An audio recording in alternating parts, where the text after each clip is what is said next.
اگر آپ کمر، جوڑوں اور مہروں کی تکلیف میں بہت زیادہ مبتلا ہیں، ایک دودھ کا کپ لیجیے، آپ پیالہ لے لیں، گرم دودھ ہو، ابلا ہو، خالص دودھ ہو، اس میں ایک انڈا ڈالیے، اگر دیسی مل جائے اور واقعی دیسی ہے تو سبحان اللہ، اور اس میں شہد ڈال دیجیے، دودھ ہو، انڈا ہو اور شہد ہو، بس اب یہ مکس کریں، ملائیں، یعنی ایک انڈا، ایک بڑا چمچ شہد اس میں ڈالیں اور خوب ملائیں، اور اس کو گھونٹ گھونٹ پئیں۔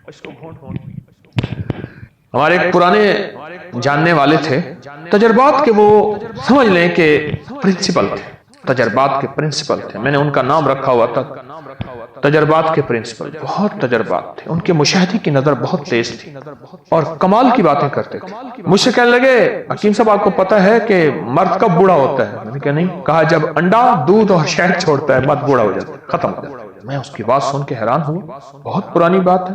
پھر میں نے لوگوں کو بتانا شروع کر دیا، جس نے بھی کیا کہنے لگے یہ پرانی ریت روایتیں تھیں ہمارے بڑوں کی، ہم نے چھوڑی اور ہم کہاں سے کہاں گھوم گئے اور گم ہو گئے۔ اور واقعی اسی طرح یہ ٹوٹکا جوڑوں کا علاج ہے، کمر کا علاج ہے، پٹھوں کا علاج ہے اور مہروں کا علاج ہے۔ چھوٹا سا ٹوٹکا تو ہے۔ مجھے یاد ہے کہ میری نانی اماں کی بڑی بہن کے شوہر تھے، انہیں ہم نانا کہتے تھے، بہت بوڑھے تھے، وہ بڑھاپے میں انڈے پی لیتے تھے، ایک انڈا پی لیا، دوسرا پی لیا، تیسرا پی لیا، چوتھا پی لیا، ہم حیران ہوتے تھے کہ نانا کیا کر رہے ہیں، بالکل کمزور بوڑھے۔ اور پھر میں نے ان کی زندگی میں اس انڈے کے بعد پھر دیکھا کہ دودھ کا ایک پیالہ پی لیتے تھے گرم، اس میں شہد ملا کے، وہ دن اور رات میں قرآن ختم کرتے تھے اور محنت کرتے تھے، ان کی نظر بھی ٹھیک تھی، ان کی یادداشت بھی ٹھیک تھی۔ وہ اس وقت میں بچہ تھا، میں بچہ تھا تو اس وقت وہ 90 سے اوپر کے تھے، اس سے بھی زیادہ، وہ 90 سے اوپر کے تھے، وہ قرآن پاک پڑھتے تھے۔ اور اس وقت میں نے دیکھا کہ ان کا قرآن پاک بوسیدہ ہو گیا تھا۔ پتہ چلا کہ ان کی زندگی میں کئی قرآن پاک بوسیدہ ہو گئے ہیں، پھٹ گئے ہیں، شہید ہو گئے ہیں۔ کیوں؟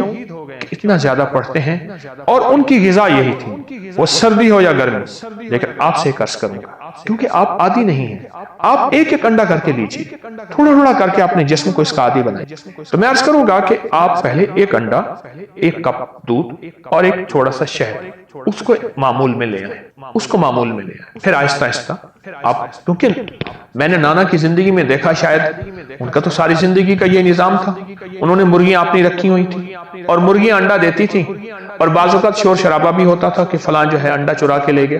تو ان کی تو انڈے کھانے کا مزاج تھا، ان کی طبیعت کا حصہ بن گیا تھا، پھر ان کے لیے گرمی سردی کچھ نہیں تھی، پھر ان کا ایک عمر کا حصہ تھا۔ بہرحال انڈا، دودھ اور شہد، انڈا، دودھ اور شہد، یہ آپ کی زندگی میں حیرت انگیز رزلٹ رکھتے ہیں، نتائج رکھتے ہیں۔ کس معاملے میں؟ کمر کے معاملے میں، مہروں کے معاملے میں، پٹھوں کے معاملے میں، اعصاب کے معاملے میں۔ اس کو ضرور اپنے ساتھ شامل کیجیے۔ ایک ہمارے مخلص ہیں، وہ کہنے لگے میرے دانت ہلنا شروع ہو گئے۔ اب اس کا واحد حل یہ ہے کہ دانتوں پہ تار لگوائیں یا سارے دانت نکلوا کے ایک مصنوعی دانت لگوائیں۔ ایک دانت ہلا، دوسرا ہلا، تیسرا ہلا، اور ہلنا شروع ہو گئے دانت۔ پریشان کن بات، بہت اس علاج وغیرہ کیا، اس کے لیے درد کی چیزوں کی گولیاں، کچھ نہ ہو۔ کسی نے مجھے ٹوٹکا بتایا کہ ایک کچا انڈا لے کے منہ میں ڈال کے پی جائے، 40 دن کر لے۔ کہا کہ 40 دن کر کے آج سالہ سال ہو گیا ہے، میرے دانت پھر نہیں ہلے اور میں ٹھیک ٹھاک ہوں۔